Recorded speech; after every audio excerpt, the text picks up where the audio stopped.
Good evening and welcome to Poland Daily. I'm Nicholas Richardson and this is the news. President Andrzej Duda has sworn in the new Donald Tusk government. After the ceremony, members of the new government went to the Chancellery of the Prime Minister. Later, Tusk dismissed all 5 heads of the secret services and flew to Brussels for the EU Western Balkans Summit, which precedes the meeting of the European Council. With more on this, here's Pavel Błoch.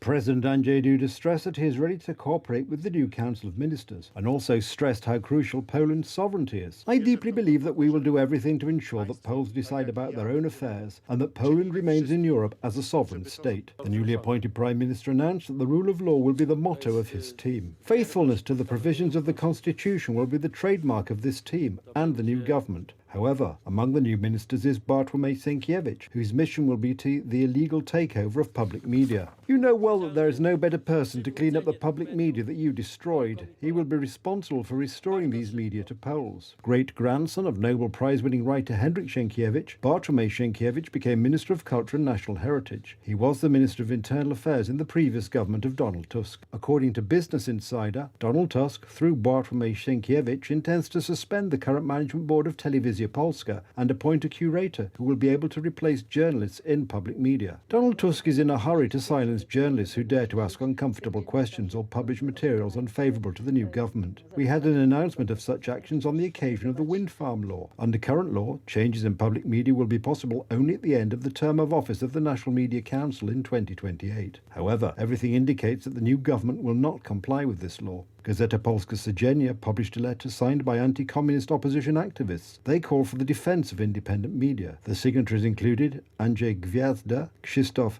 Wiszkowski and Adam Borowski. I don't remember the date, but I remember the impression I had when the TV spoke as if it were a human voice and not a propaganda message. It was the first broadcast of Republika TV, and Republika TV will remain. Due to the planned illegal takeover of public media, Gazeta Polska clubs are organising a protest. The demonstration will take place tomorrow at 4 p.m. at Powstańców Warszawy Square in front of the TVP Info headquarters. We are threatened with censorship. We are threatened with the fact that part of the society with which I identify, i.e. conservative and Catholic, will be deprived of participation in public debate. Changes in public media may occur as soon as this week or next. It is not yet known who the new government sees as the president of TVP. Today, Donald Tusk has submitted an application to change the heads of the special services, such as the Internal Security Agency, the Central Anti-Corruption Bureau, and the Military Counterintelligence Service. Since 1981, the 13th of December has been an important anniversary for Poles. It was on that day, after several months of freedom, that the communist dictatorship controlled from Moscow ended the Festival of Solidarity. The army took to the streets and the military junta introduced martial law. Wojciech Jaruzelski gained dictatorial power, and Polish radio and television received managers in military uniforms. Konrad Chmioła has more. 1,750 tanks, 1,400 armoured vehicles took to the streets of Polish cities and several squadrons of helicopters flew overhead.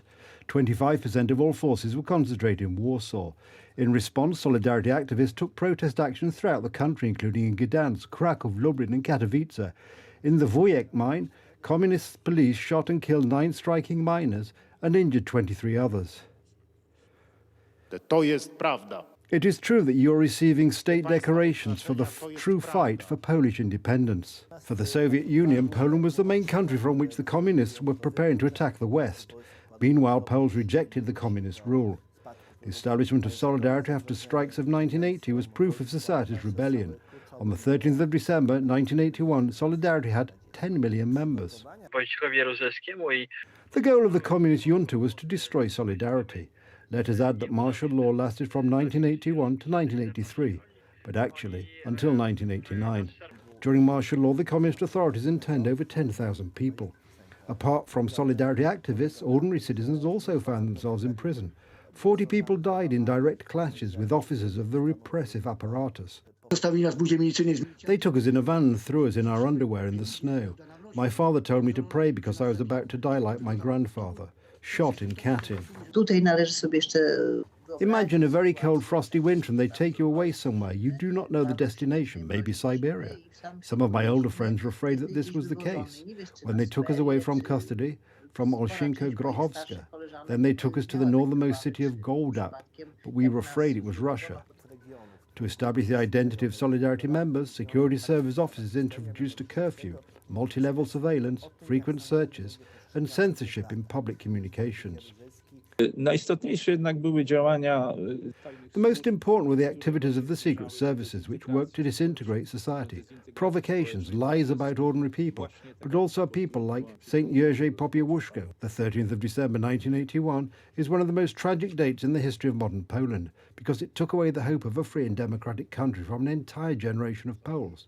The president of the Institute of National Remembrance, Dr. Karol Nawrocki, said today. Dzień 13 grudnia 13th of December, the martial law had an impact even after regaining independence and the creation of the Third Republic. After all, none other than the criminal of martial law, Wojciech Jaruzelski, became the first president of the reborn country, and the members of his communist regime were not punished at all. Opposition leader Jarosław Kaczyński announced an attempt to dismiss Szymon Hołownia, Speaker of the Sejm. The reason is a brawl in the Sejm caused by MP Grzegorz Braun from Konfederacja. Kaczyński, in an interview with Telewizja Republika, considered the election of the former entertainment programme presenter as Speaker of the Sejm as a mistake. Deputy Braun was not only tolerated by the current parliamentary authorities, but also the Confederation, which has its representative and which we do not. Braun was also used, for example, in the attack on the Speaker of the previous Sejm, Mrs. Witek, which was certainly agreed upon. That was visible to the naked eye. There is also another issue. For several years now, the foundations of democratic culture and culture in general, including the culture of using the Polish language, have been destroyed in Poland. The foundations of our civilization are being destroyed, and such behaviours are part of the destruction process. This is the interest of certain forces, and the current majority represents these forces, often unconsciously, but the leaders know exactly what is going on. The rest of them may not understand it. Well, we experience the effect. There is the case of the extremely unsuccessful elections of the Speaker of the Sejm. The current Speaker is a showman, but the Sejm is not a show, and he just puts on a show, which leads to a relaxation in standards. Will you support the motion to remove Mr. Bosak from the same presidium? We will support this motion, but we will soon submit a motion to dismiss Speaker Hołownia, because it is a scandal for such a person to hold this position and disturb the order of parliamentary work. Poland's new Prime Minister Donald Tusk, arriving at a European Union summit in Brussels on Wednesday, said that his role would be to strengthen European determination to support Ukraine effectively against the Russian invasion. Apathy on Ukraine is unacceptable, Tusk said, adding that he will try to convince some member states. Hungary locked horns with fellow European Union members on Wednesday over Ukraine's bid to join the bloc, aggravating a dispute that could hold up Kiev's membership drive and was set to overshadow an EU summit. I can't accept any kind of this, mood, apathy or of Ukraine fatigue. This is something unacceptable. It's because, in fact, we are talking not about only Ukraine and the war and the Russian aggression. We are talking about our future, I have no doubts. It's my role here today to strengthen the determination, European determination, and I think about the EU as a whole, but also I'm talking about some member states, to convince them that this is something, the most important thing for us as a Europe, to support effectively Ukraine. I will try to find maybe a new key to convince not only Mr. Orban, Prime Minister Orban, as you know and I know that Prime Minister Orban is a very pragmatic politician. And please treat it as a compliment. Asked upon arrival about whether she was afraid of her Hungarian counterpart, Viktor Orban, Estonian Prime Minister Kaja Kallas answered with a laugh and said no. Orban has threatened to veto proposals to allow Kiev to start accession talks and to receive substantial financial and military aid from the EU budget.